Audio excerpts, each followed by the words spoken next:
Ukudanana nani? Ambuya wacho anonzi Mai Mike. Yes mfana wangu. Ndiri right. Anditi. Hakuna kutoyo kutsemura, tokutsemura chete. Hatina basa kuti une 19 years you. Makadiya mai. Kuno tinoita tichibvunza nyaya. Chiprofita chedu ndechokukiya ka. Chichachikiya. Imimi yakamira sei nyaya yenyu imi. Ndamdziko rangu randiunza pano ndere mwana wangu arapa ni 19 years. Okay. Anotanga kurwadziwa nemudumbu achizonyongoka. Asi anozvimba pakati pemakumba apa zvokuti andotadza kana kufamba. Aripi? Dambudziko iro ari apo. Dambudziko iro ndo randisvitsawo pano. Munhu waMwari. 19 years. Ganori mufeso. Matano zvimba nengo dzake. Tinotenda. Okay. Utani tombopedza kana 2 days asingagone kana kufamba akangorara mumba. All right. Kana uri mufesi ka akapinda redzakawanda yakaitika apo wakutoiziva kuti chii chakatambika ipapo. Hapasi pese panoitika zvinhu panotsvagwa muroyi. Pamwe zvinhu zvinoitika zvichienderana nekuti nezuro ndakambotsika papi. Exactly. Noti zvekuti muroyi. Saka zvakakosha chose amai kana dambudziko richiuya kutanga tampinda ono munana chiremba chibatsirawo kuti zviri kuitikawo pamwana tichizoendawo tichinamatirwa mfana uyu atoriwo zvake mambara zvake. Yes mfana wangu. Ndiri right. Anditi. Hakuna kutoyo kutsemura, tokutsemura chete. Hatina basa kuti une 19 years you. Tokutsemura. Mfana wangu. Kukura zvakuri akudi kuwanza musikanzwa. Makore anoita mashoma. Pane pamwe pasingapinde vana vadiki. Panodawo vanhu vakuru. Ini ndakakurira kumusha. Kumusha kwandakakurira Mazowe. Kune rwizi runonzi Mazowe riya kana muchiriziva. Oh yes. Saka rwizi runopfuura nekumusha kwedu. So pakunofudza mombe taienda kurwizi kwako.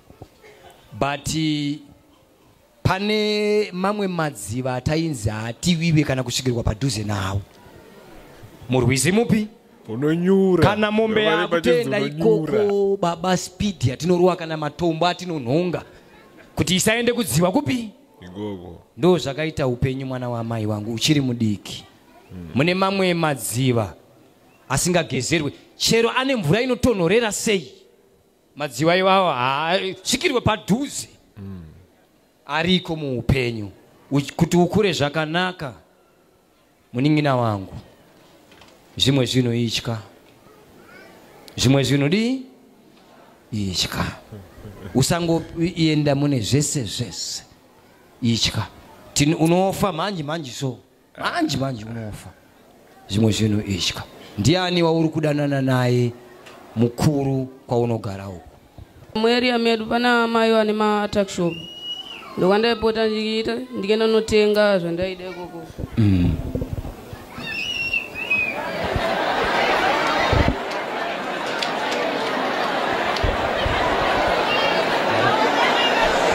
Tiri kuda kugadzirisa dambudziko amai. Musaite hasha. Tine mari yandakawesa pamwe ndisingadye tarisai kuonda kwandaita chindishungurudza. Musaite hasha. Zvakanaka kuti tione nzira chaiyo. Mukaita hasha tinoshaya nzira. Musaite hasha. Kana dambudziko richiuya hama dzangu. Nyika ino yakakomborerwa. Ine maprofita akawandisa. Ilizwe lamaprofita amanengi. Endai vanokunamatira iyi. Ukudanana nani? Ambuya wacho anonzi Mai Mike. Munowaziwa Mai Mike? Mai Mikela. Twakazera neni mukadzi yeye ane ma-tuck shop. Wanezera neni? Zera neni. Matindorega kugumbuka pakadare. Hawana murume. Murume wakafa kwatone 2 years afa. mfana wangu zvakafamba sei chii chiri kuitika pakudanana kwako?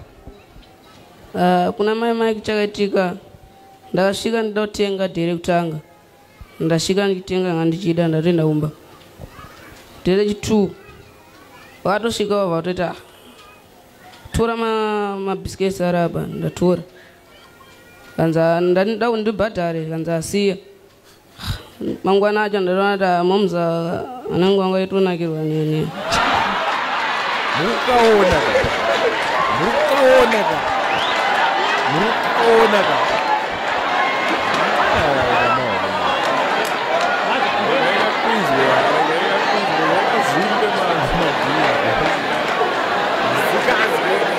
Ai. Alright, regai wakuru wataure tinzwe. Ya. Vakuru zveshuwa. Mangwana acho ndopanda ndasvika. Iwo wangu atogara watonakirwa nini. Ndatongosvika ndakanda shoko. Wakakanda shoko? Nokuti kushopu ikoko ndokwandayambotandarira. Ato mangwana acho wabva ndonditi wasoda kuti ndiperekedza kutauni. Ndatotiza mama kumba.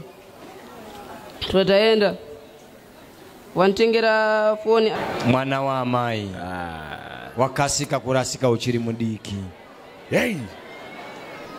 Ukatanga kurasa nzira uchiri kutanga rwendo. Nzira inoda kuzorasikawo wasvika muguta rauri kudini? Rauri kuenda. Haidi kuti fungai kuti uri kuti uda kunanga Bulawayo wobva watanga kurasikira munotoni. Hazvidi kudaro. Zvinoda kurasika wazosvika muguta rauri kudii? Uchine rwendo. Mwana wa mai. Ende kwawatanga kutambira ikoko zvinonetsa kuzokudzorera kusaizi yako. Zvinonetsa kuzokudzorera kupi? Saizi yake. Mwana uyu ane musikanzwa. Watoda kuti amai tibatsire kunamatira mwana. Musikanzwa wane mwana atoita zvinhu zvakawandisisa kupfuura zvatiri kufunga izvi. Guys, kubereka kwakaoma guys. Kubereka kwakaoma. I actually feel for this lady because the way of things you can actually see that she's just alone. Murumane ngasipo no anababa tenta teaser. So those who don't know me guys, my name is God K. This is God K TV. I'll be posting my videos every day, almost every day. Vandama kuwa vandaze chechi zodzidzi. Kwese tiriko guys, follow this channel or subscribe by YouTube guys. Let's continue listening to this video. Timboona kuti mafana wedu uyu anobetsereka sei handiti. Mwana ada kubatsirwa. Zvinowanikwa kuti dzimwe mbeu dzaunodzvara uchiisa fertilizer mangwana dzinokurowa nomutafu. Saka muite moyo murefu. Imisa amai kuti muchagona kutaura nemwana uyu amumugone panoda umwe munhu auda murume kana kuti hama yenyu inombotora mwana yogara naye tomuchinja nharaunda yaari kudii yaari kugara. Ndazvimwe zvazvinoita ndinobva pano ndonojikungana neuyu andiitira chimwe chinhu. Handiziwe kuti kuita kwake uyu anga achitembei. Munoziva pane zvimwe zvinhu zvokuti ndinongosvika mama wakabata passport yavo ndototora ndotoisa muhomwe ndototanga kuenda. Pane vamwe vanhu vekuti haufanirwe kuteera kuti ndipe passport yangu. Munhu achitora passport yako achiisa muhomwe iwe uchitena uchienda kunotora imwe hako kupi? Nekuripota passport yako yakadii?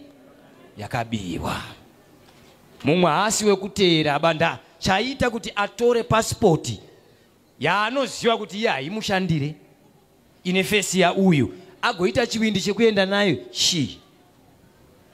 masimba ake mumwe kutora uku kuda kuti uteere akakugadzirira kare. Exactly. Kana wateera wabva warohwa nechinobva wafira papi? Papo. Ndoda kuti muunzwe uchenjeri wandiri kutaura mai kana muchiunzwawo. Ehe, ndatingaita hasha dzokunosvika tapa chiwanze chavanhu. Tinotanga tatarisawo kuti uyo paaita izvi aifungei, aitembei. Exactly. Zvinhu izvozvo zvinoda kutariswa. Unokuwadzwa zvezvo. Saka pamwe pakafanana nepapa kutora mwana wahanzvadzi, mwana ndibatsire iwo, mumbondigarirawo nemwana. Nyaya yakamira yakadai. Izvozvo zvinobatsira. Pakadai apa hapadi hasha. Runyararo norudo ndo runototibatsira iko kuti murume wawaka takishop tozouraya. Zvotoreva kuti tiri dangerous. Amai Mike wakutoprofitwa vakauraya murume. Kuti tisari tichitonga takishop. Takishop. Utongoreva kuti tiri dangerous. Saka ndora kuti mwana uyu timuumbiridze neprayer nemiwo nerunyararo. Handitika musanoita ruzha. Handitika musanoita musaite ruzha. Zvinowanikwa. Kutokura vanhu vachidzidziswa. Kura vanhu vachidzidziswa. Kuti zvodhaka zvitorwe zera iri. Nguva ino inguva yakati. Vamwe vana havagone kuverenga nguva. Mwanangu, nguva ino ndeyekuti uite mabhuku. Nguva yekudhakwa ichauya kana uchidawo zvokuzodii? Zvokuzodhakwa. Nguva yekufara ichauya kana uchidawo zvokuzodii? Yekufara. Asi ndichimbori newe ndiri pano, tinoenda kuchechi. Tichienda kuna Jesu. Kana wazokurawo zvako wazoenda unoitawo sarudzo yako waakupi? Waakumberi. Waakuko. Asi kazhinji munhu akapinzwa mugwara ndora anozongoenda naro chero adi akura. Saka nemiwo ndira kuti mutsvage Mwari nemwana adaro so. Pamwe pacho dziriko wezvavarume. Wezvavarume. Mushonga unotonzi wezvachi? Wezvavarume. Chero wafana wadiki so wanotongoona kuti momuzi yakunakirwa. Uya apa mwana wamai, uya apa mfana. So it's actually turned out kuti amai Mike vane mushonga unokwezva varume wokuti murume wese angoona munhu ye anenge angoita toma interest. So you actually find kuti this young man is a victim and akabvapiwa STI. Akapiwa STI this young man. So these are the other situations ari kusanganawo nevamwe vanhu mukurarama. So this is it, guys. Thanks for watching God KTV. Tobatana pa next video.